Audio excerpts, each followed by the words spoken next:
Man, that was some sweet intro music. Don't you like that? Weren't you I just love that. jiving and grooving to that? I was just jamming out. I was like, man, can we give it another minute? The Tier 11 live music now on Spotify. Right? Yeah. Subscribe for a free soundtrack. That's right. That's right. Download free this week only. So that is a song that you buy that comes with a free podcast. Absolutely. This with a free live. So this is number 3 here. Yeah. Like this is pretty good. We haven't missed a show yet. We have our times a little messed up because of yours truly, but we'll get there. We'll get there. We realized that the 10 a.m. for some of those people that are on the West Coast, little hard. Yeah. But now it's like 2:30, so all our European people are drunk. That's true. Yeah, they're in the cafes right now. Well, which should make, if you are from Europe, actually, we've got a fair amount of folks that are tuning in here, which is cool. If you are drunk and you are in Europe and it's 5:00, way past that, definitely ask some questions. Yeah, just ask the weirdest stuff you could think of too. Like, let's make ask it the fun. Weirdest stuff. Yeah, absolutely. Ask the weirdest stuff you could possibly think of to stump John Moran. That would be it. Can you stump the Moran? You could, if you ask what my hair care regimen is. That would stump me. I don't know. We were talking about your skin the other day. We said John That's right. It doesn't have a whole lot of hair. Like I should talk, but he's got very good skin. She's very shiny. I wear a lot of makeup. It must be, yeah. It's like I don't know what what do they call it? Like your base? Is that what they call it? And then they figured out like what to put makeup on top of that. Oh, I don't like know. Foundation. I think foundation. That's it. That's it. See, I don't even know. Girls. Oh, so you get made up a lot. Oh yeah. Yeah. I've had my nails painted many times. Oh my God, that's so awesome. That's the one thing I kind of regret about being a parent is like, even though I love my boys, I did not get the little girl experience. Yeah. Yeah. I have 2 little girls, and it's like, what's funny is they're like, oh, did you ever want a boy? I'm like, no, like it's amazing. it's just so good. I love, like, as soon as I walk out there, I was just like, Daddy. I was like, oh, and then they just run and hug in. It's like, I could die a happy man today. Yeah. No, it's great. It's great. Yep. And they are how old again, if you don't mind saying? 5 and 11. 5 and 11. Okay. Yep. Yeah. Yep. So we got a good 5.5 years apart from each other. But it's got good and bad. Good because the bigger one can kind of take care of the little one and help out with things. Bad because they never want to do anything at the same time. They both have completely different interests. Does the older one take care of the little one or no? Yeah, like a little bit. Like if we need to like run down to the store or some of that, like we'll set the alarm in the house, and she can make sure she can like reach glasses of water and like that kind of stuff. But like they have like a rule where it's like if I leave, no one answers the door and no eating anything. Yeah. I'm afraid of like one of them choking. But oh yeah, totally. Yep, totally. So, but yeah, they do really well together. Fortunately, you can't be too careful. You can't be too careful. Yeah. I have 3 de-chokers for that reason. Have you seen those plunger things? Yeah. Yeah, I have 3 of those. I have one in like the bathroom, the kitchen. It was like any point in time, I'm like 20 feet away from a de-choker. I had lots of baseball bats everywhere. That's what I had. Like, you and I differ. You offer a lot. You have a lot of weapons. My wife would probably divorce me if I bought a gun, but I really want one. We'll get you one. Don't tell her. I know. Maybe I'll have to come to Florida. Well, I am going to Florida. We're going to figure out a way to get you, I don't know, to get a visit in with John Moran, me, you, and Ryan, actually. So we have to talk about that. But, and Perfect. Part of that has to be firing weapons. Oh, yeah, absolutely. We have a whole arsenal here, and it's Florida. So, it's like you can fire like just anywhere. Yeah, there's a gun store like every 3 feet. Just go down the interstates. Just start shooting out the window. Go alligator hunting. It'll be great right here in the neighborhood. Oh my God, that's fantastic. All right. Well, we should probably get to like what we're actually going to be talking about here today. And we've got a ton of questions. Thanks, Shazad, for engaging. We'll definitely get to everything in the questions and comment side. Make sure that you do that. And if you have this link, share it with your friends. Share it with just don't keep it to yourself. Don't be that the person. Best kept secret. Yeah. I mean, we like being the best kept secret, but we don't really want to be the best kept secret. So, right. Yeah. So my goal with this is to obviously help out media buyers, VPs of marketing, CMOs, CEOs, everyone who is doing anything with relation to any kind of marketing.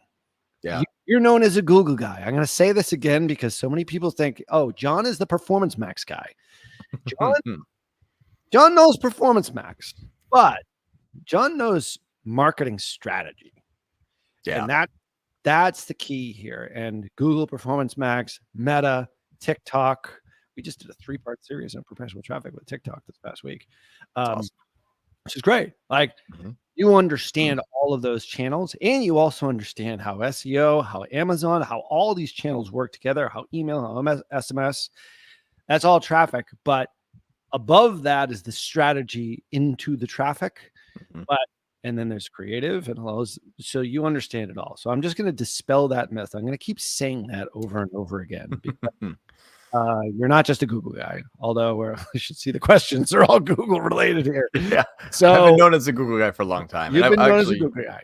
Yeah. And one of the reasons is because I never was able to create creative as a kind of a single person in anything that I've done. Like we've worked with companies that we do creative or we create the creative, but I was never the person that actually created the creative. So my expertise was always leveraged into a traffic, but then, I can still apply the creative. And that's actually what we're going to be talking about today is traffic and creative at different levels and new versus returning users and CACs and all the good stuff. Kind of a case study of how to analyze featuring, looking at this through the Wicked Reports platform. But that's what's interesting is it's going to be, I never created creative, but I've managed a lot of Meta accounts, even TikTok and YouTube and even Reddit. Reddit and honorary shout out to Bing for trying to be a paid network. I managed that too.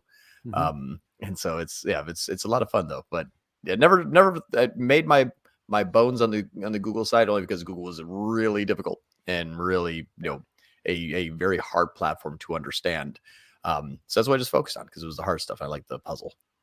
I think one of the coolest things, and obviously we'll get into what we're really going to be talking about here, is just seeing the evolution of we're in the process of acquiring another creative agency who we've worked with for quite some time. And we haven't quite gotten the integration figured out quite yet.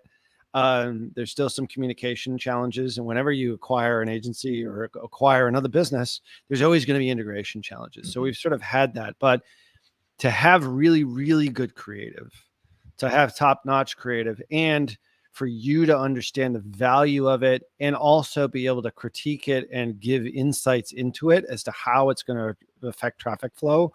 Obviously, different types of creative work at different levels of traffic. So there is that different audiences, obviously, different avatars, obviously, like all of this together. But this is the essence of marketing. Like really in digital marketing, I really look at it as it's a 4-legged stool. It's traffic, it's creative, it's after the click, and it's data. And that's pretty much it. So the traffic could be anything, could be any platform. It could even be, just your Google searches or, earned media through a PR, campaign that you do, or traffic that actually comes from a billboard on the side of the road. That's all traffic. And I think you have a good understanding of all of that. And I think it's really going to be cool as you work alongside our new creative team, how that even ups your game even more, seeing how all that works and how their game is going to get up to even more because they've never really worked with the traffic side of the equation. So it's going to be fascinating, at least from a CEO perspective, to see all that happen, which is going to make these YouTube lives even more interesting, I think. But I'm biased. So. Me too. I like these. So with that said, it's cool that we're going to be talking about this today. So let's get into it. Cool. So we're going to be using Wicked Reports to talk about a very specific case study of optimizations based on the understanding of traffic flow, but also understanding how Meta sort of ignores what you want and how Meta is going to kind of do what it does best, which is achieving what you ask it to set out to do. So let's say for a maximizing the conversions, maximizing the sales, and using sales as the objective. When you ask Meta to take that particular action, it will do some things on its own that you're probably not assuming that's going to happen, but it does happen anyway. And when you start to crack open the Meta platform and dive deeper into the metrics that Meta cannot give you, the Meta won't give you, and also Meta kind of, skews the data a bit, you sort of see how you can set up your campaign's traffic flow and creative messaging within that flow to optimize for a point of scale that is going to potentially be limitless when the structure is set up and then you understand what ad copy is working at each stage. So very, very simple type of methodology, but we're going to be covering all of the metrics that you need to be very good at in understanding and also how they correlate together. And for you to get a better picture on what does Meta say and what actually is happening inside of the platform. And so I'll dive into this one case study here. I'm going to share screen. Let's do this here. All right. So this is inside of a account. It's been kind of white labeled here. But this is a company that I'm a part equity owner in. And this is something that is really helpful for us. We use Wicked Reports to understand the traffic flow, but also compare it to the actual Meta platform information to say, aha, that no longer makes sense. And now I actually see what's going on. So it's going to be very data heavy. We will be able to potentially show a bit of the creative at the same time with inside the platform, so you kind of get understanding of it. But I think it's really important to know the main pieces of information to really look at first to say, why isn't this scaling? Or why is it when I put ad spend here, it doesn't work like I thought it was supposed to work, or it's not measuring the appropriate information. So check this out.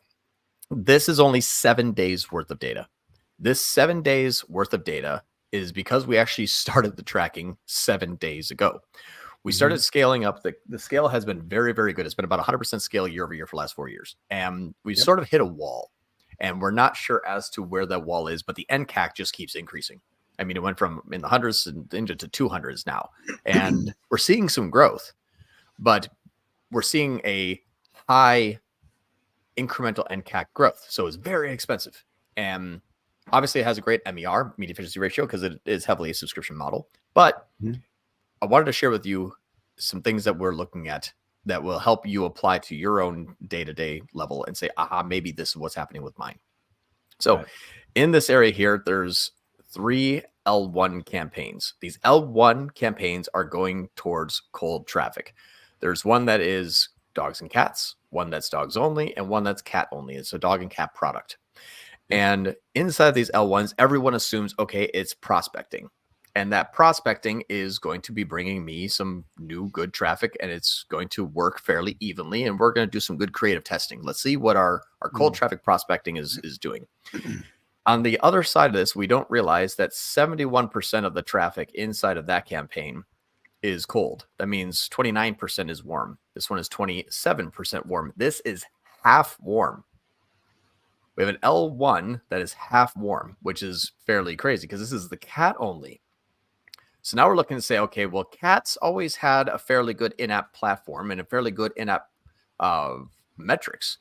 But actually the NCAC is really, really high, and that's some warm traffic. What's going on? Like there's some oddities here. Well, when we're looking at the reasons as to why things may not be able to scale, is you can see this one's got the highest ROAS inside in-app. So 0.31, your highest NCAC 0.32, your medium NCAC now 0.31, medium NCAC. These two are about the same. Stands to reason. Right. So people are like, well, let's just, this one's having the best, one click. And again, they're subscription models. So we're willing to pay a premium for these because they have great LTV. But this is now all of a sudden you immediately start to see the cold versus warm. This is cold, a good NCAC, bad ROAS. Cold, a good NCAC, a bad ROAS. A warm, a bad NCAC, and a good ROAS. So these are flipped. Okay, so now we have first action item number 1. This is remarketing half the time. What is it remarketing? Well, possibly these two campaigns. Okay, well, now we're even in the world of hurt because I'm taking my cat only, remarketing my dog. Interesting. So now we have a first level of, this is kind of broken.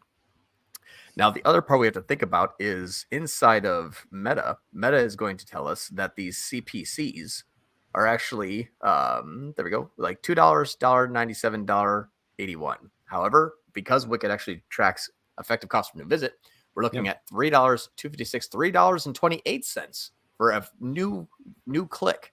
So now even more complexity when you're not having this data. We thought it was $1.81, which is actually the cheapest. It is actually the most expensive, but it has the best ROAS. Why isn't it scaling?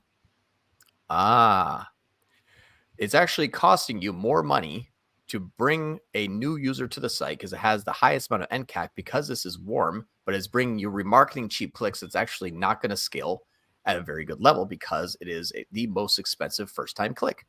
Yep. All right. Now we have kind of a first thing that's achieved here, which is, okay, what is actually driving some incremental value? I have two of these actually pulled up at the same time because I'm going to share with you also the difference between the first click attribution of one and then the last click attribution of one, because now we're going to look at, okay, if it's half form traffic, what's actually going on. So can I just stop you there and interrupt? Like what you're showing here is something that is relatively new inside Wicked Reports. Too. All these things like NCAC. By now, everyone should know it. And well, we've only had. This is our third show, so maybe they should know. Customer. Right. NCAC. People speed up. Come on, everybody, get with us. NCAC is new customer acquisition cost. Yeah. So, and you're also looking at percentage of new visits, and you're also looking at effective CPNV, which is. We have a lot of metrics here. We have an alphabet soup of metrics, which, by the way, if you want to get the translation of all of this, I would head on over to perpetualtraffic.com/MPI. You can also get it at tier11.com, MPI, as in marketing performance indicators. But this is a new interface for Wicked, which now shows this stuff. A couple months ago, you didn't have this. It was always there. It was always lurking in the background. And Scott and his team, they were very attuned to like what it is that we're looking at now and you're looking at in order to be able to talk about this stuff. Because before we were sort of flying blind, we might have to go to third-party platforms, but just these metrics alone this is really, really important because this is the next level of marketing. It's not just in-app ROAS. And I know I'm speaking. I'm preaching to the converted, as my old boss used to say. He also used to say we're singing out of the same hymnal. I don't know. He was very religious, but anyway, how old is he? He was it's like 70 now, 80. I don't even know if he's still around. We're churning the same butter, Ralph. Churning the same butter there, boy. Yeah, we're dialing the same channel on the TV. But this is new stuff here. So if you haven't explored Wicked Reports, like this is new things that are giving insights into marketing activity that we didn't have previously on this platform. Correct me if I'm wrong. Yeah. And that's exactly right. The other part too is that we don't want to take these as gospel. These metrics are not 100% true. It's physically impossible to actually have 100% accurate attribution. They are close. How close are they? No one will ever know. But what I can tell you is that if you measure all of these broken clocks the same every day and trends happen, directionally, it's correct. You're pretty much going to know it's around, I don't know, whatever it is right now, 3:00. Yeah, like all I know, 2:55, 3:10, but it's thereabouts 3:00. Right? Like if this might be 80 and that might be 60, but that's still higher than this. Yeah. So that's what I'm saying is they're directionally accurate. And that's what we're looking to count on and then test and iterate. And then also measure again. It's measured twice, cut once. And so that's exactly right. It's a big deal. But what's interesting about this whole thing is when you start to kind of now go a little bit, this is the basics. This is just snapshot of health. Yeah. Now we'll go into more complicated. When we then open up the ads, we can kind of see some other information here that's populating. We get to see the actual ad sets and the ads. And now the ad sets and the ads are then going to tell us a whole secondary story. And this secondary story is going to be what's actually working and what is not working. And when I say what actually is working, what's not working, we're going to dive one layer deeper into more complicated. So this, again, I'm using Wicked Reports. I hope it doesn't sound like I'm sales pitching Wicked Reports. I'm using this as a tool. The education that you must learn here is the value. This is this is a toolbox, but if you throw a hammer through a plate glass window, you're a really crappy carpenter. Right. So this is the toolbox that we use. So if you look at the next level down, we're looking at two different things. You have first click and last click. So you're going to start to see some things change. 259 first click, 273 last click. Okay. Then we have 698 first click and also 698. This is afford that as from a CAC and an NCAC? Absolutely not. No. Okay. Not. Nope. I'm just making sure. I'm like, wow. Yeah. We want to be under 200. That's our goal. So that's what we're doing. We're using this tool in order to get there. And what's interesting about this is what we don't ever really know is this is a 0.3, that's a 0.42. So we're okay. We're about 0.06 off, but holy shit, we're double the NCAC, more than double the NCAC. Okay, now this starts to come to light as to why this is a bad idea. And you are pulling that column is being pulled from in-app because it's Facebook. Right. That is in-app ROAS there. Yeah. Okay. Thank you. I'm doing a bad job of explaining this. The Facebook columns that you're seeing here are pulled directly through API from Facebook themselves. So this is what happens when you log in. This is more the truth. It's cleaned up a bit based upon our exclusive connection, but still it's not 100%. Right. Right. And so that's like, again, these are directional. Like this you see here is better than that. Now, oh my gosh, that a lot much better. So I probably shouldn't be spending that on here. Yeah. So there's some things here that we're going to see. Now watch this though. Here's another part that no one can really ever contest to. And this is where everyone just says, well, I don't know, Advantage Plus. And they just default to Advantage Plus. One big thing, cross your fingers, trust the meta gods. Hopefully their stock's rising and they give me cheap CPMs and then it's going to do good for a business. Yeah. Is the question that everyone answers is, well, we don't really know what was the first shown, second shown, first click, second click, third click, fourth click, etc. Okay. We're not going to be 100% accurate on that here either, but we're directionally accurate. Now, what do I mean by that? You see how we have a $1,500 cost, or sorry, a $4,900 cost here. We have revenue, but $4,900 cost. Look back period is, sorry to keep interrupting. 7 days. 7 days. Got it. I only have 7 days worth of data. This is just the first 7 days of tracking. So all these numbers are going to change next week as the data bakes, because for sure. Here's the crazy part though. These new visits are only in a 7-day period since inception. Yeah. This is as cold as it will ever look, which means next week, these will look warmer when the people last week that didn't show up this week show up next week. Obvious question for me. What's the buying cycle on these products? Is it less than 7 days? 11 days.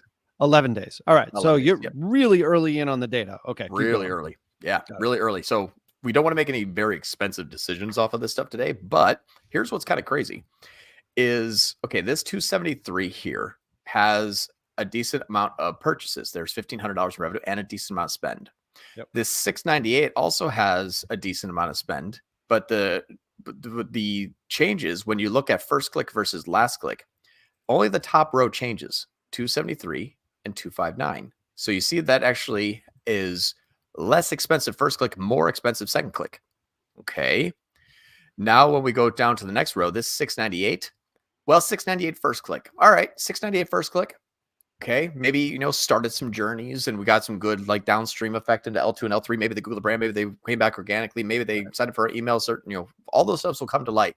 But 698 first click and 698 last click, this is your L1 actual ad copy creative comparative to the other ad. Yeah. They are clicking on this much more, they're clicking on this first time and they're clicking on this first time. What's funny about this is this actually got more expensive on the second click. What is that an indicator of? Well, it means that we probably had a first click somewhere over here, but this second click actually converted them. And that's why it's a higher cost on second click. Interesting. All right. Now in an L1 perspective, what is actually getting a first click, one click conversion at a high amount of conversions, 28, for example, where this thing is showing 698 with only 2 from a first click perspective, or sorry, 698 and 2 from a first click perspective and a last click perspective. But you can see the sales go from 3 on first click to 6 on last click. This is way overspent and not as compelling. This is the ad that is actually resonating with your majority cold traffic audience. You can actually see that this 68 being warmer means that on my second click going from 3 to 6, I'm way overspent on an ad that is barely doing any help for the first ad and is tacking on a whole bunch of NCAC because it is warmer and doing the second click in my L1s more often. So good ad, bad ad. Good ad, bad ad. Ad copy, creative. What is it? Can we actually see it? I don't know whether that's the next thing. That's sort of the next level, but we now know what it is. Well, we know it's Stacy Dog with Sight versus Grateful Lamb Dog with these Sight. are influencers, so I'm going to hold off on this just right now. Just got somebody in trouble. Dictionary on the aim nay. Yeah. Nobody's watching this. No. Joey, Larry, don't tell anybody. Okay, I see you. Don't tell anybody. And Dave, you too. So that's what we're looking at now. Is the whole big amalgamation of meta, which is like we're just going to kind of blend everything. We're also going to put view attribution. When I look at my platforms and I look at my goals, 99.99% of the time it is to scale. That's all I want to do is scale. And I now know that in my first click environment, I have a winner and I have an immediate loser. I have another immediate loser. But then I found another winner. So it's interesting. Now it's 225. Annie.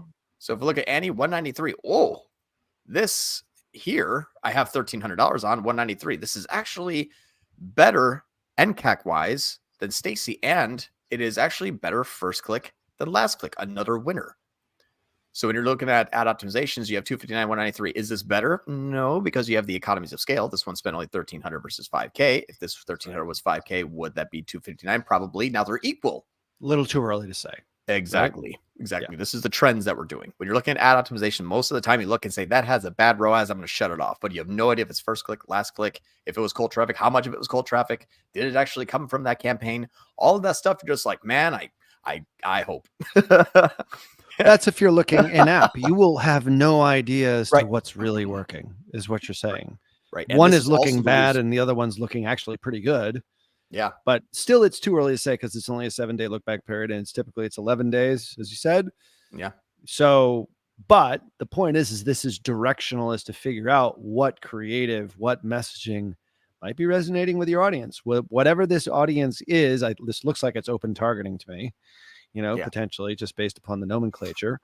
Mm-hmm. But this is exactly what we said that we were going to discuss today. Is like the link between ad performance and creative and how to actually look at it through a third-party software tool. Because if you did this through the in-app performance, you wouldn't be able to discover this. You'd probably turn off the wrong ad, right? Yeah, you would. And that's what's funny too is sometimes the warmer things are, the better it looks. And that's what's really interesting about it is if something is really warm, and we'll get to that when we get into the L2s and L3s, but sometimes the warmer something is, the better in-app it looks. But it also, you really can't tell what was the first ad that was clicked though. And so that's what we're going to be kind of uncovering today is using directional, starting the people on their journey most effectively will downstream lower your NCAC. Right. Because you're not having NCAC oddities bolted on at 1K first click rates for weeks on end. Yeah. Even though it's like, well, I couldn't tell, and Meta still is putting ad spend to it, so probably likes it, and all the normal stuff that we usually kind of figure out because we just don't know. We just don't know. Exactly. And so just explain for the audience before you get into that. I mean, my job is to interrupt you, by the way. I know. Is L1, L2, L3. Explain to everyone what that is, because we used to go L1 through L5. We don't do that anymore because that's too granular. Explain to me what L1 through L3 is. L1 and L2 and L3 is fairly simplistic. L1 is a pure cold traffic. So no one that's ever been to the site, no one that's ever interacted with an ad, no one that has ever been to a Meta or Facebook page, no one that's ever been added anything to cart or has purchased anything from us. So as cold as we could possibly make it, which is really funny because that only gets us about 60% cold. Right. Okay. Yeah. So your L1s are still L2s and L3s. Yeah. Oh, yeah. That's why L1 through 5 is like, it's kind of going to blend together. Yeah.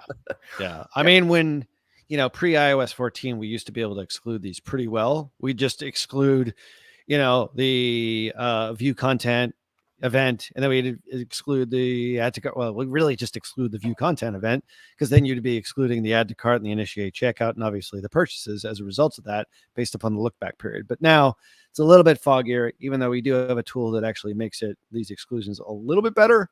You're never going to get 100% cold traffic.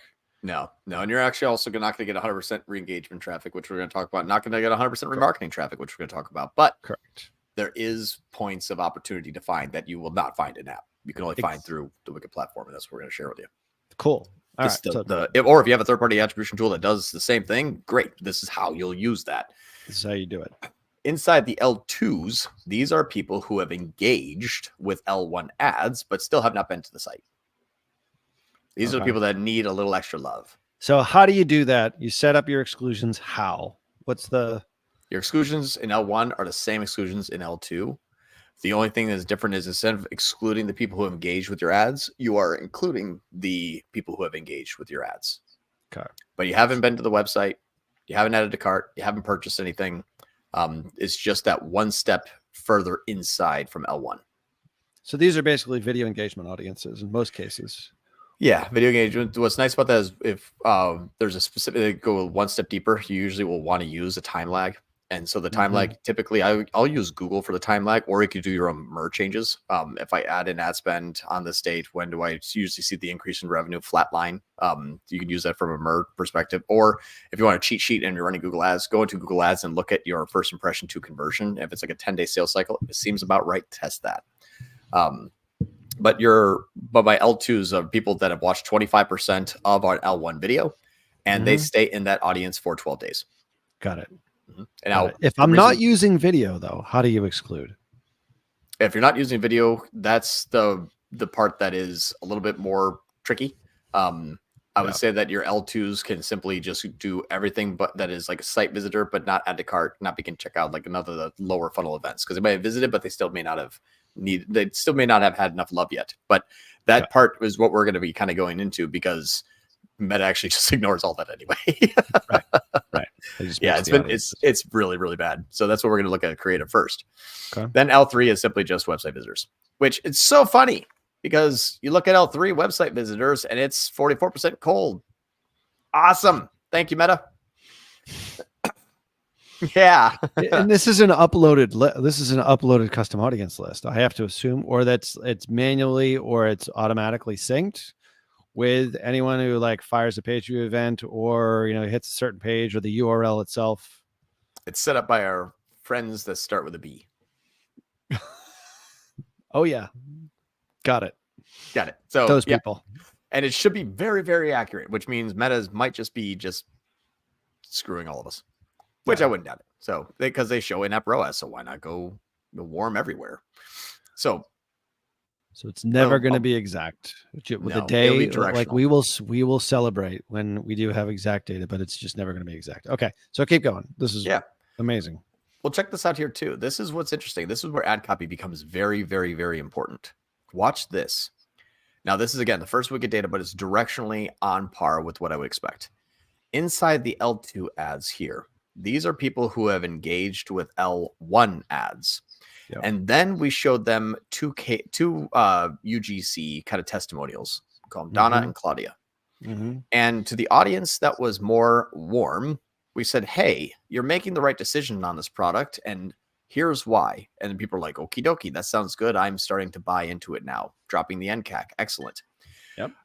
Now, on the colder traffic, it says, hey, you're making the right choice on this product, and here's why. And on cold traffic, they said, I have no idea who the hell you are, what you're talking about. Doubled the NCAC. Yeah. So the ad copy is extremely important, where the colder the audience is, the more introductory your ads need to be. The warmer your audience is, the more likely they're probably going through the funnel that you're probably targeting, which is why you also want to take into consideration, is that ad wrong or is it to the wrong audience? So devil's advocate here. Yeah. So both of these, you're trying to assess which ad is actually working best at L2. Okay. Which is people who have engaged with your L1 ad. Sort of. I would say there's one more layer, is which ad in my L2 is engaging when I can say with enough reasonable confidence that they're equal and not too cold versus too warm. Okay. But my point in asking that question is that I always think Facebook and Meta is always going to take the easy way out. If they have an audience of 100 people in an audience and they know 50% of them have engaged with your ad before, they're going to make their ad platform look as smart as possible. So they're going to probably show the warm traffic in this particular case. That's just my bias against Meta. So, well, you're saying do you disagree with that, or you don't? Are you saying that there's going to be a higher volume of warm? Yeah. So these are L2 ads. Okay. Yep. You've got a certain percentage that are still in there that's cold in that audience. But because Meta wants to look as good as possible, they're going to say, hey, this guy, as opposed to that guy or whoever I it see what you're is, saying. Yeah, they're going to show to that part of the audience that already they know has a higher likelihood to convert to make the app look better. Yes. And that's what we're kind of leveraging. We won't be able to control it, but we'll leverage it. Got it. So for example, if this next week, this goes down to 30 and this goes up to 60, which is, I think we're probably going to trend that way. If that becomes warmer in my L1, that's fine. And this becomes colder in my this becomes colder in my L2 and warmer in my L2. Great. But I know the message that is resonating with the warmer traffic. And maybe these people have to visit the website before testimonial will work. That's okay. I'm Switzerland. I'm agnostic. I'm trying to find the funnel, not necessarily trying to manipulate it. I'm leveraging, I guess I would say. So if it wants to go warmer, excellent. Right. And we actually have another case study here that we'll share with you in a minute how that worked. But if it goes warmer, we react to it. Actually, you know what? Let me pull up that case study real quick, because this is actually it's right up that same alley here. I'm going to stop sharing real quick because I have to log in to their account. I don't want their information shown. It's almost done. You don't want millions of people to know what their logins are. Right. Just give them your LastPass account. Exactly. Yeah, sure. There we go. No. So anyway, so the point is like we're still early. Like in this case study that we just talked about, this is early days. This is 7 days in. You just installed Wicked 7 days ago. That's we're not making any expensive decisions yet. We're assuming it's going to trend a certain way, and then react to it if that's true. Right. You're just looking for signals. Exactly. Here's the other part. Do you see how our L2 and our L3 here, which is excluding website traffic and targeted website traffic, are both really red hot warm? Well, because of that, because of what we did, what we found out is that because these are about the same audience, we were actually dropping MER because we were overspending on remarketing. This ad spend here and this ad spend used to be equal. It used to be basically like a 80-10-10. And now we're like, well, we actually got to pull back on our L2, because if we look at our information here, our ECPNV is definitely the least expensive on our traffic here. But when this was blown out, this NCAC was going just as high as L1. So what that means is that I'm taking good quality traffic L1, I'm throwing all of my profitability out on L2, and then finally making a sale on L3. So this needs to be reduced in spend. And then a Meta, of course, is like, great, L1, 2, and 3, A2, A5, A8. All right, good. It's correlated. Right. So that's like decision making based upon like the previous case study. We haven't made any decisions here. No, not yet. On this one, you've got enough data. At what point do you start making these decisions? Like 7 days for an 11-day sales cycle is too early. But just tell anybody who's listening or watching here, like, when do you start making those? When is your confidence interval high enough? Yeah. To be able to make a decision. Yep. So you want to have the funnel that you're trying to push the traffic to or push the traffic through have a chance to actually run through its cycle. So we have another client that I think Joey saw like last week. There was a $4,000 product. That was a 30-day sales cycle. So I'm not going to really make decisions until day 31. And I'm going to test that and I'll make directional decisions, because I might actually fully be realized on day 60, because day 30 is like, they're starting to buy on day 31. That's the sales cycle. That's why it's called a cycle. Right. So day 31 through 60 is good, but I can get some initial data of like completely bad, really bad, no engagement, really high, hack off all the extremities. Right. So if you have a $10 dog toy, like in another brand that I own, shout out to bullystickcentral.com if you guys want some. But if you have a Bully Stick, Bully Stick Central, now I gotta have it's sponsored now. But if you have a a dog, that's going to cost you in future episodes. By the way. I know. I'm going to send you a check. That's my sponsorship. So that's a $10 product. Our sales cycle is like instantaneous. Our L2 and L3 is like 5% of our budget, because L1s are just like, oh, I definitely want to buy it. So, impulse buy. Exactly. Right. I mean, after 2 days, I'm like, I got it. I got everything I need. And so that's the thing too, is like those sales cycles are going to be extremely paramount to the success of your optimizations, because if you measure it too long or too short, you're chasing your tail every time. Yeah. Yeah. This is cool. Right? This is freaking cool. So kudos to the wickeds for getting this, because this is what we've wanted for quite some time. I mean, you can use any third-party attribution software you want, quite honestly, but like this is, I mean, we're biased because we're part owners. I will say that. There's my disclaimer right there. But the point is like, this is what we want. The reason why we became part owners, so we could have these kinds of views and be able to get this type of insight. And this really does bring creative and traffic together. So now you can, using this data, go to the creative team, you know, in the strategy sessions or the pre-call planning sessions, saying, hey, you know, what I'm finding out is that, you know, this influencer is really kind of crushing it at this level. We need more of this. We need this more at L1. This messaging seems to be really resonating once you obviously gather the data. And that's where those two worlds sort of combine now, where you're really sharing good data to make, I hate to say it because everyone says it in the agency space, data-driven decisions based upon real business metrics. Yeah. Now instead of data-driven decisions based on inaccurate data. Yeah. Whenever agency says, yeah, we're a data-driven agency, I'm like, yeah, it's all based on inaccurate data, you freaking bozo. And here's what's crazy too, is this is the most important column you'll ever have in your entire life. The reason right here, watch this creative strategy. I love that column, by the way. Yep. Watch this creative That's your new visits percentage. If you're not, if you're just listening to this, but definitely you got to watch this. So go ahead. The new visit percentage. Watch. This is, I love this so much. All right. So this one, this is our L3. This is remarketing. Now, because we know that Meta doesn't give a shit about us, we see that our 204 and our 219 had some pretty good NCACs. This is also half warm.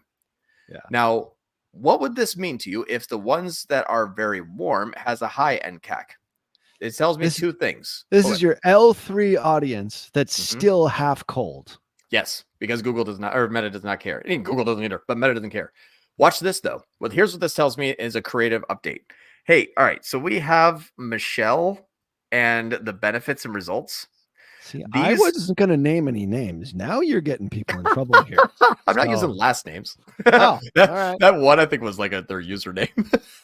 Oh, okay, good. Don't worry, I'll be really nice to Michelle. So Michelle and the benefits and results page, these two here, when these people are half cold, they actually get really good NCACs. And you know what this NCAC is?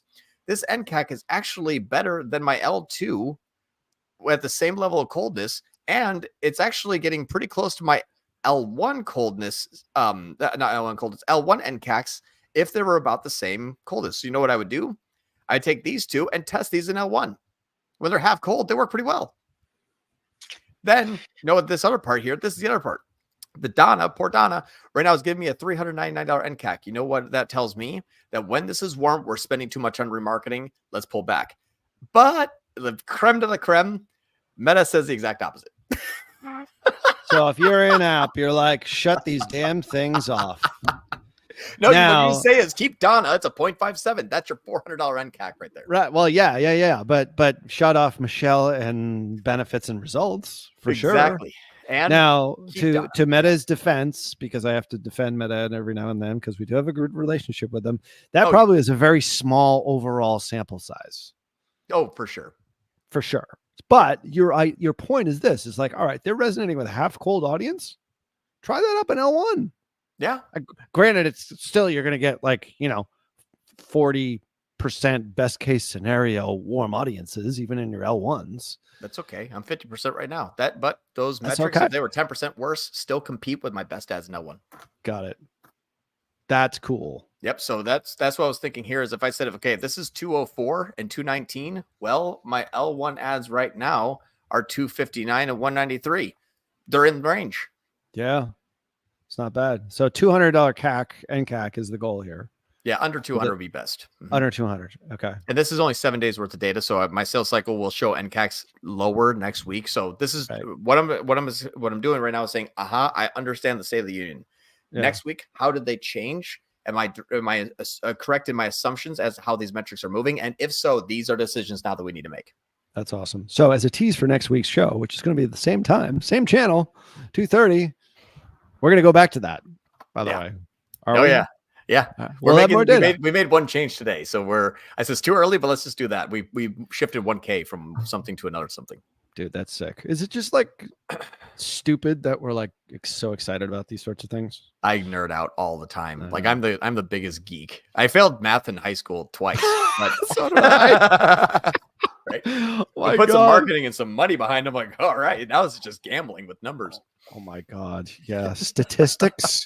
My senior year was like the worst thing ever. And now I'm using statistics all the time. All right. We are going to answer some questions here. Shahzad has been waiting patiently for you. Has. I mean, we launched and it was like, all right. Yeah, I know. We appreciate you tuning in, Shahzad. I'm working with a client. I've tested a lot of campaigns, but only for PMAX. Only for him, only PMAX works. He has around 300K SKUs and all or above $1,000. PMAX never had branded terms, but it has been 6 months. I think it's got part 2 in there. And then part 2 is I'm running 6 PMAX with TROAS all below 200%, but it works for him. And I don't know how. All I do is change TROAS, nothing else, an account, LOL, and it works. I'm confused now. Yep. So I have I have a few things to look into that may help you understand what may be going on.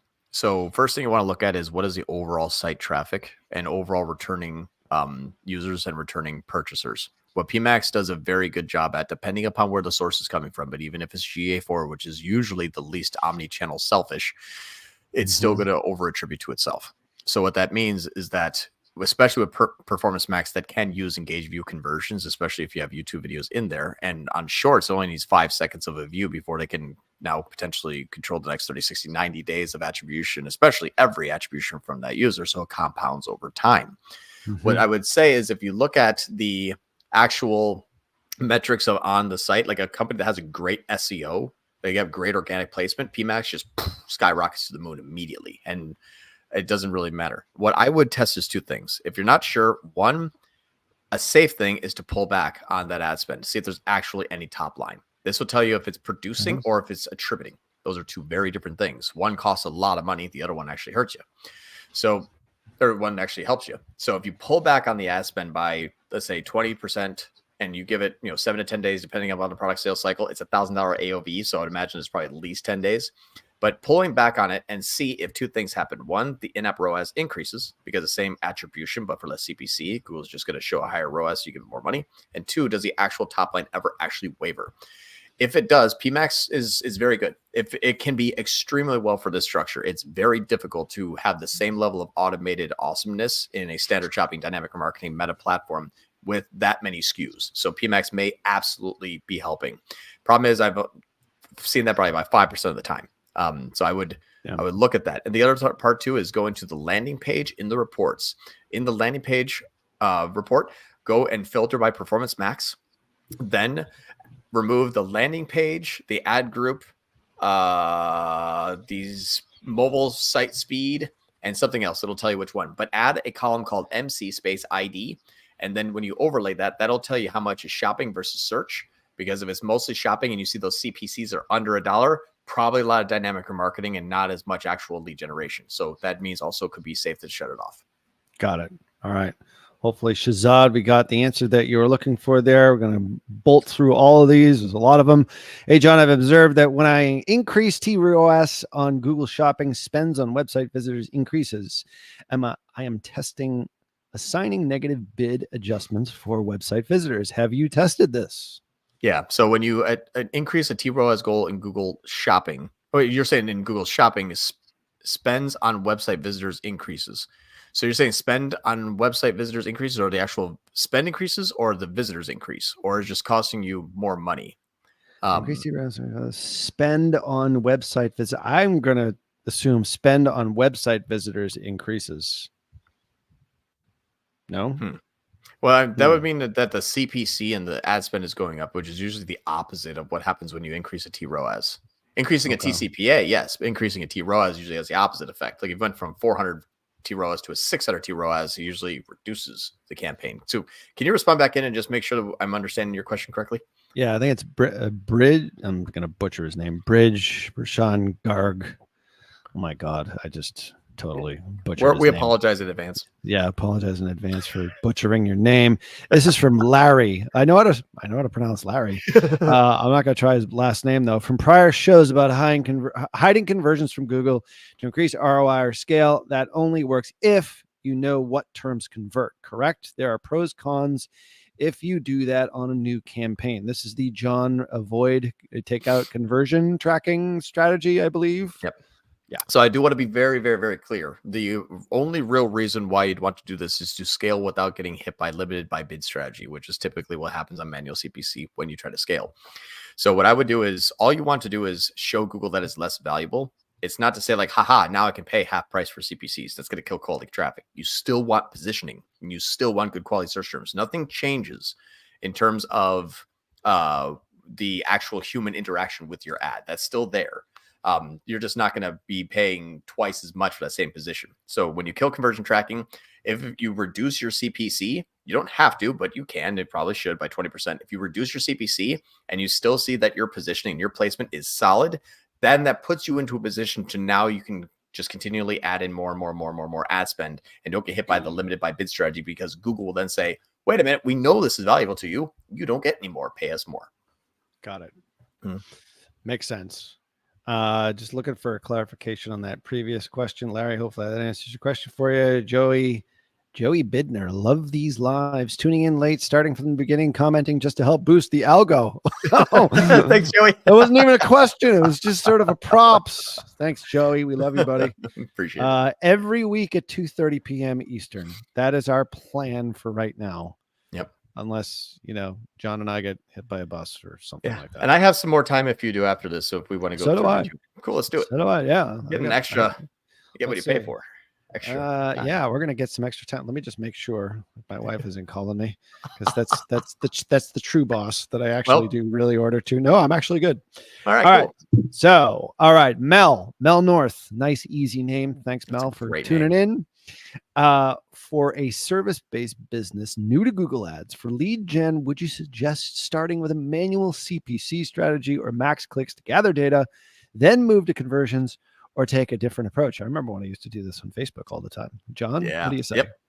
So I would say for a lead gen that is new to Google Ads, I would actually start off with a manual CPC strategy. I know this is like the opposite of what I normally say. I would start off with a manual CPC strategy with eCPC and only use exacts. The reason why is depending upon your level of understanding of your business and your service market fit, product market fit.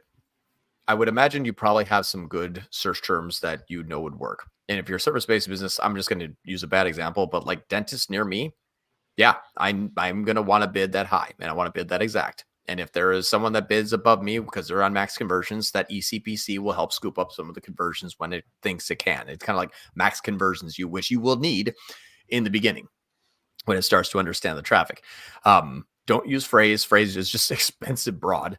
And then broad match, unless you're going to use maximize conversions, don't use broad match. It will never work with manual CPC. It just continually always stays broad and never self-learns who the person is that's searching.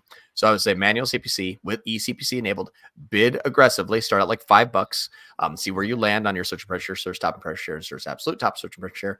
And then I would move into probably a max conversions or even max, I would say max conversions with those same exact afterwards. Then you can move on to the cool nerdy John strategies like in a year from now. Mel, I would highly recommend you watch the replay at half speed for that answer. I'm just telling you now. All right, Joey again. Joey for the second question. Yeah. From last week's L1, L2, L3 video remarketing strategy for L2 and L3. Is John using max conversions or manual CPV? Video remarketing strategy. I don't remember that actually. I don't know if we did that. I think what he's referring to is My L1, 2, and 3 is meta. Yeah, L1, L2, 3 is meta. So maybe rephrase that question, Joey. We're gonna give a little extra. Was that it? If this is about potentially the video sequencing, that was manual CPV, but that's on YouTube. Oh yeah. We didn't do that as a live. That's a whole other thing. Yeah, we'll have to do a show on that. So L1, 2, and 3, I always use sales, optimize, maximize, no bid, no cost cap. Okay, and that's video sequencing. The video sequencing is manual CPV because you can't use an automated bidding strategy in YouTube for sequencing. Unfortunately, I wish you could. That'd be amazing. Got it. How do you break up those? Like if you have a sequence of 6 or 7 videos, like what would be L1, 2, and 3, or is it just mayhem? No, I really annoy you. I will run 16 videos in a sequencing with manual CPV where the step transition threshold is impression, not view or skip, impression. Like, did you see that ad? Excellent. You're gonna see another one. Awesome. You're gonna see another one, and you go through 16. Yeah. How do you know that I actually like the video? Like at what point? I'm glad you asked. So, I'm going to share a use case real quick. Skipping that Hyros guy's ads. I'm trying to get rid of him and my my ads are different. Don't buy Hyros, please. Yeah, my ads are different every time. I'm not that mean. Yeah. But I mean, I'm mean, but I'm not that mean. All right. So this is great. I'm gonna share. This is a very, very, very, very, very expensive account. So I'm just going to kind of share a quick snapshot, actually. Let's do this. December through March. This is actually pretty cool. It's a lot of fun. Now, this is a company Larry, we will get to your second question, even though I just flashed it up. But we'll get to all the questions here today. So absolutely. Just drop it in. It's going to be mayhem. By the way, if you don't know what the marketing performance indicators are, NCAC, like we're adding more and more to this cheat sheet, by the way. There's so more. We only picked 15, but we did a podcast episode on this yesterday. Lauren found 3 more that we didn't have. So anyway, but we did the top 15. So get that at tier11.com/MPI. You can also get it at perpetualtraffic.com/MPI. It's on the screen right there. So all right. So well,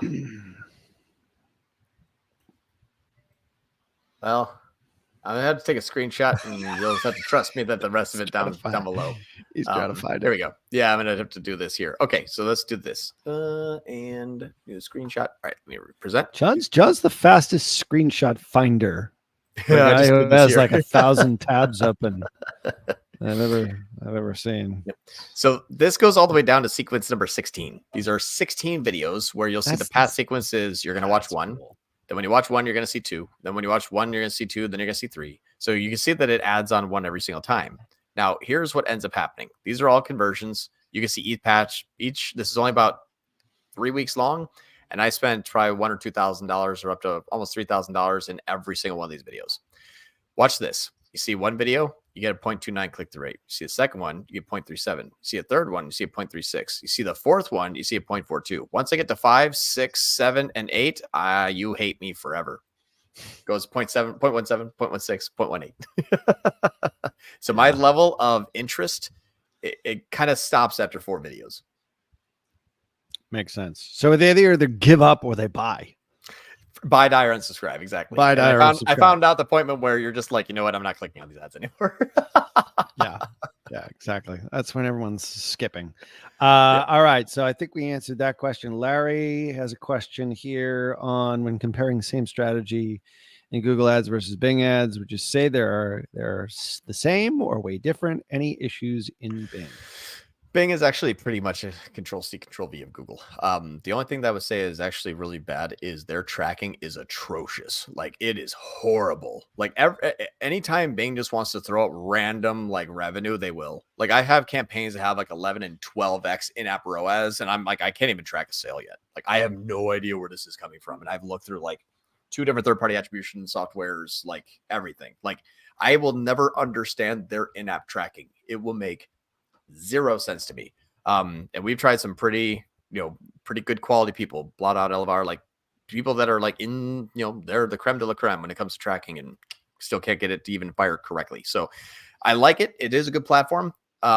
It is very simplistic. Don't use a performance max. And if you ever see anything called like media inclusion, avoid that at all costs. Otherwise, you're going to show your ass to 13-year-olds on Xbox. But their search and their shopping, that kind of stuff is actually pretty good. Just don't trust the in-app tracking. It's worse than I think I've ever seen before. Is it still true to this day? I haven't advertised on Bing, but I made my I guess I made my bones on Yahoo and what was before Bing? Now I forget. But anyway, is it true that Bing Wayfinding by the stars? Yeah. Oh Jesus, yeah. Was it Ask Jeeves? It was Ask Jeeves. Yeah, Ask Jeeves. I crushed on Ask Jeeves, John. Like you were probably in diapers back then. But anyway, you were probably like high school. But is it still true that if you wanted to target an older demographic on desktop, Bing? Yeah, because they still, it's a dying breed, like no pun intended, but they're literally opening up their laptop and just plug and play. Now, here's one thing. Yep. Bing came out and said, hey, we've actually lowered our target demographic to 35, or like that's the user base average. That is true. Yeah. I talked to a guy that's kind of inside the know in Meta in Bing, and he goes, well, what happened was you got this 55 and 65-year-old group, and then you also have the 13-year-olds on Xbox. That's why I said if you ever see media inclusions, don't do that, because between 60 and 13, you get 30. So they just showed display ads on Xbox channel. What is that, like the U curve, like 13-year-olds and then the 60-year-olds? Yeah, exactly. Everybody between there is just 30. Oh my God, median be a hell of a lot more helpful. All right, Dave Ashley again. Dave's coming back for more. Should agencies start to offer more than just marketing services, traffic, creative, and reporting? As an example, should they be helping with operations since they are so deep in the data? You know what's interesting is there's a fine line to what you would tell them is things that they can work on, and if you actually have the skill set to get it done. That's two big things. So, for example, traffic is last. Creative is second to last. Reporting is kind of first. Those are the ways that you would set things up. Like, let's get metrics upon what's happening. Then we know where our issues are. If it's too much new, too much returning, then now we know kind of how to talk to these people, or like we just haven't impressed anybody with a new ad and have no new customers this last 6 months. Oh God. Okay. That's really, creative heavy. Then traffic is the application of that. So I would say that those are your steps you want to go through. However, if you have a company that has a horrible sales team, they don't use a CRM, no one answers the phone call, they are blacklisted off of the Google SERP because their SEO black hat strategies 6 months ago you didn't find. If their emails are not being delivered because they got banned off of the email client, or they send the wrong type of abandoned cart sequences to the wrong people, if they piss people off on Facebook because they call them stupid in the comments, you're never going to win. So that's the part too. It's like, know who you're working with, know how healthy that company is, because chances are they're not just this growing, awesome, kick-ass company and you've been the secret this whole time. It's very rarely ever the case. So just understand that the reason why they're working with agencies a lot of the times maybe because they're trying to cure with traffic, and that's will eventually get you fired in 4 months. There's so many nuances to this question. I will just say that for the agencies that are watching this and will be watching this, the agency game is far harder than it is today, than it ever was. And 7-10 years ago, when it was simple, and tracking was good, it was easy. Like all you needed is a laptop and a little expertise. I get it. I got fired from the corporate world twice. This is the only thing that I figured out that I really wanted to do. Mm-hmm. I wouldn't do it now, though. I would run for the hills unless, you are just an absolute ninja in one area and one area only. But those types of agencies are going the way of the dodo. Yeah, they really are. The single source agencies. That's why we're doing roll-ups. That's why we're doing acquisitions. We have a list of 7 or 8 that we're looking at just because everyone started in a specific area. And now they're like, well, I need all these other things, but how the hell do I do it? How the hell do I get the expertise? Yeah. There's a financial benefit to doing this with private equity, all these other sorts of things. That could be its own thing. But like, I would stay the hell out of the agency game if I was somebody who's thinking about starting now. Because this stuff is not simple. And Wicked Reports, there's a question here about Wicked Reports. It's like, Wicked Reports ain't cheap. Like if you're an agency charging $2,000 a month, like you probably can't afford Wicked Reports. Like you might be able to, but you've got to have really good profit margin, or you're working 90 hours a week and it's you and maybe a VA. Yeah. So and it's I hard. work with a lot of those freelancers that they'll pay me just consulting time to help them like understand how to be better in platforms. And it's like they're working 14 hours a day. They're making 6 figures a month, but they're working 14 hours a day. And they're like, if I stop, I die. Like, Right. Oh, I get it. I did it. Yeah. Yeah. Ask my wife and kids. Like, dad, Yep. the internet never sleeps and never does dad for 10 years. Yeah. So, and that took its toll. Believe me. Yeah. I used to have a full head of hair. Me too. I've been doing this 9 years. Yeah. Oh my God. All right. So hopefully that answers your question. Probably not in the way that you want. I would say from the actual execution of those platforms, and like, or not actual execution, but the actual the services to provide. If you are going to be an agency that also provides other services besides like paid traffic and operations and shipping rates and your inventory sourcing and your 3PLs that you're getting it from and the taxes in those areas. And I mean, unless you're very, very good at that, I wouldn't, but I would say, here's what I think is wrong. Go fix that with someone who is smart. Like you can point them out and send them in direction. Be say like, if I drive traffic to this, this will implode. You need to fix this first. Find a good person that specializes in that. That's not paid traffic kind of thing. At a certain point, it's like you're running their business. Then shouldn't you have an equity stake in the business? If you're going that far down, you're actually talking about supply chain management and vendor relations. You're part of the business. You should have a percentage of the overall revenue or the percentage of profit. Overall revenue be far less manipulated. I wouldn't though. I mean, I think, we very, very rarely go down that route. I didn't want this to become an agency talk, but we have been offered many, many, many, many times equity stakes. And we say, yeah, we'll do it, but we'll work with you to see what your business is like. And they're like, no, we're not going to work with you. So fee for service, percentage of revenue, I think is a good way to start. But then if you have that expertise, if you like what John's saying, you're then part of operations. If you're part of operations, you're the business. You're not a vendor anymore, and you should be paid as such. But it's very, very challenging. The question here from Arthur is pretty straightforward. Would you say Wicked Reports or another attribution software is essential for getting these new versus returning visitors? Percentages from Meta and Google and everything. Like the screen that you showed before, we were talking about that being in Wicked Reports. Comments, thoughts? I would say yes. Like you can go to Beached Whale or Triple Whale and get the information. Sorry, I don't like them very much. It stole from me a while ago. But you can go to Hydros. You can go to hydrangea.com. Hydrangea. Yeah. It's a good hydrangea season this year, by the way. It is. But anyway, yeah. Hydrangea or Beached Whale, right? Oh my God. I can feel the lawsuits coming already, John. Go ahead. That's okay. I misspoke. Sorry about that. My apologies to the public. Words are hard. So inside of Wicked Reports, I like the way that it's structured and set up. There is a couple other tools that will do the same thing. I don't think Triple Whale actually does it. And I don't know if Hyros does it. I think they use more like a third party resubmit of OIC inside of the ad platforms in order for it to show truth in there, which is a different mechanism. The reason why I do like Wicked is it's something that I can in one kind of nice snapshot see what does Meta say, what does first click say, what does last click say, what are my NCAC targets, and have all that kind of laid out in a simplistic platform. And it's also, there's some other things that are coming out that are actually really cool, that it's going to be less attribution and more about business health and from a marketing perspective. So how can the business be influenced by traffic?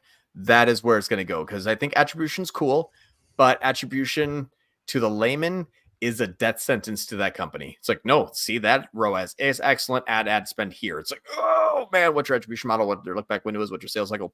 If you're not good at using this platform, it's going to blow up.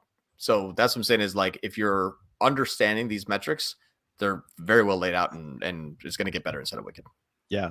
Yeah, absolutely. And the cool thing is that we're working with Wicked alongside Wicked to get them even better.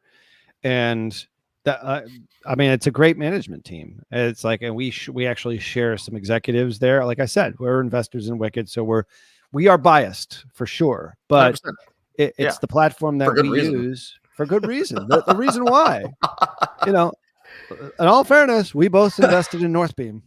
So yes, we did. I have equity stake in Northbeam. Absolutely. What's funny is they're moving into MMM, which I think is a great direction for them to move into. Right. It's not attribution either.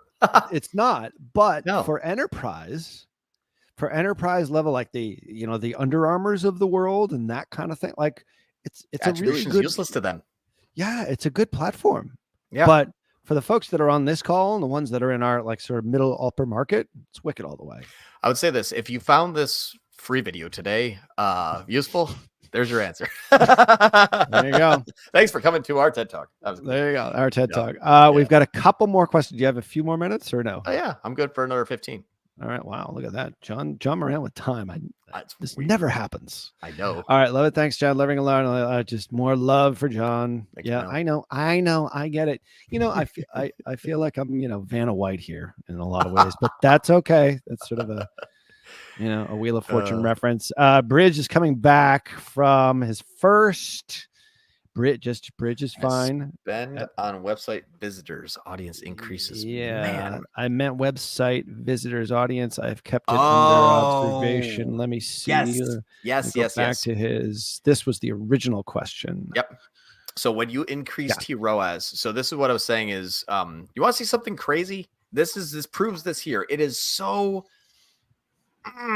man, like it. Wicked confirm what I've been teaching for years. And it's extremely upsetting to like be proven right, because it's like we've known this all along. And I'll share with you the craziest thing. When you have a T-ROAS or a TCPA on, right, targeted cost per acquisition, target return on ad spend, Google will go warm. Period. That's why Performance Max has a maximize conversion value and maximize conversions, and they suggest to increase and to turn on a T-ROAS and TCPA, and then they auto apply that shit for you regardless against your will, and then don't tell you about it. And because now your ROAS looks so good because it goes warm. And you know how warm this thing goes? T-ROAS will bid on warm traffic so much more often to show an in-app ROAS, which is rule number 1. Don't look in-app. Don't trust those metrics. It's not real. It's just a snapshot in time of a last step a person took before they became a new customer. But John, you can turn on new customer acquisition inside Performance Max. Yes, every 8 people that Google your brand name is a new customer. It didn't start there. Check this out, though. When you look at the actual platforms, and make sure I'm not going to check any... okay, so there's really no information here that is public, but watch this shit. Sorry for my cursing, but I get really excited about this. I'm watching just off camera. Right. In a non-brand standard shopping, this is the new visit percentages in a 7-day period. I have here, for example, these are all on T-ROAS. Standard shopping, 49% cold. Standard shopping, 42% cold. Standard shopping, 50% cold. These are more warm than cold. Look at this. Look at the brand. This is actually here's a brand campaign, 47%. The brand and the non-brand are the same warmth. And you're like, wait a minute. How is inbound standard shopping non-brand 50% warm? T-ROAS is not God. It is not something that can say, I believe this person searching for the first time will convert at 179% ROAS. It doesn't work like that. Right. It's just like, what it does is says this person's been here before. They've searched these similar search terms. They've been to the website. They've been to competitors. It's been 6 days. It's about your sales cycle. They're probably going to convert. Wait, bid for Bob. Then you don't spend all of your ad spend, and then you bid for Bob half warm. It's not predicting the future. It's just bidding on the warmest people. Which is why when you increase T-ROAS, is fine. You want more ROAS? I'll give it to you. Exactly. Do you want steak? I'll bring you some steak. I'll bring you some lobster too. Man. By the way, that was another screen share for Wicked Reports. Scott Gross. I never know how to pronounce his name. Scott Wicked. Great job, man. Gracier. All right. What are your thoughts on feed only Performance Max? This is Jaden. Thanks for the message. You probably typed that before my rant. Sorry. Oh, all right. Well, I guess Yeah, so feed-only PMAX. I was grabbing water. So anyway, I guess you don't like it. Feed-only PMAX, if you're only running that, there's no other sources ever available to you. There's no organic, there's no meta, there's nothing happened. You don't have email, you don't have influencer. Yes, it is a good way. When it can be the only thing attributing to itself because it can only possibly be the thing, very good, very, very easy. It's just when you scale, you got to throw on other channels, and that's when it cannibalizes itself because it does 40% more remarketing, as we can see here. Got it. Makes sense. So, oh my God, how times have changed with Performance Max. All right, last couple questions here. Then we've got a bolt. Matthew Berman, easily pronounceable name. Thank you for that. In April, and thank you for coming today. In April, I added shopping campaigns to run with my PMAX campaigns. They work great together for a couple of months with a full product overlap. In mid-July, the shopping campaigns stopped getting clicks. Yeah. Part 2, I think. And 2, oh, sorry. We've got 2. It's a 2-parter till 7-8 p.m. when the Performance Max campaigns start slowing down ad spend. Any ideas? Yep. So run out of warm traffic. Is that it? Kind of runs out of like available traffic because of it's probably is using a different bidding strategy. I would imagine different TROAS or maybe even ones on manual or not manual clicks, but like ones on maybe like max clicks and the other one's clicking. So Matthew, what ends up happening is Google, in your standard shopping campaigns, you can choose the level of priority. If you got high, medium, low. Performance Max doesn't have that choice for you, but it defaults to the highest of the high. Like it will take priority no matter what. So when you have product overlap, shopping campaigns in PMAX take priority over shopping campaigns non-PMAX. That's why Google actually told the world, hey, go ahead and compare your PMAX versus non-PMAX campaign and run it as an experiment. Well, then they rigged the game so that they can only win on PMAX. So like, haha, see, told you. And so what ends up happening is as soon as PMAX starts to run out of budget or it starts to slow down because it's using automated targeting with half warm, half cold traffic, and it says, hey, I don't think there's enough people that I know of today that I can convert for your goal that you set. So I'm going to go atrophy. And then standard shopping comes in and says, let's get some cold traffic in here. And then tomorrow, the cold traffic that your standard shopping campaign would bring in, PMAX is like, all right, let's start going remarketing and wait for those people to search again. I'll pounce on them and I'll predict what the ROAS will get. And I'll make you pay double. Exactly. Mm-hmm. Dave, yes, Bing audiences, waste of time. It was MSN Ad Center. That's what I used to advertise on, believe it or not. And Overture. Apparently, Dave, I don't know, he doesn't look all that old. It looks like a young guy. Overture was when I first started. Yeah, I love it. Don't you love people like put their high school yearbook photo in their profile? Oh man. Well, that's I think we've pretty much covered most of it. We've gone way over here. Appreciate all the extra goodies here. We're going to be doing this every Friday, whether you like it or not. And can't wait to see how some of these, the relationship, the correlation between creative and traffic works out post 7 days for John. So it's sort of a continuing episode for next Friday, 2:30 Eastern. We'll post it on all our socials. Thank you so much for showing up for today's Tier 11 Live. John Moran, as always. See you next time. An absolute pleasure. Maybe we'll head down to Florida next week. We'll shoot some guns while we're doing the YouTube Live. That'd be great. Yeah. I'll bring my headphones. I'm already prepared. Just bring the laptop out in the range. We'll have a hell of a time. All right. Thanks everybody for tuning in, and we'll see you next week. Thanks, John. Everyone.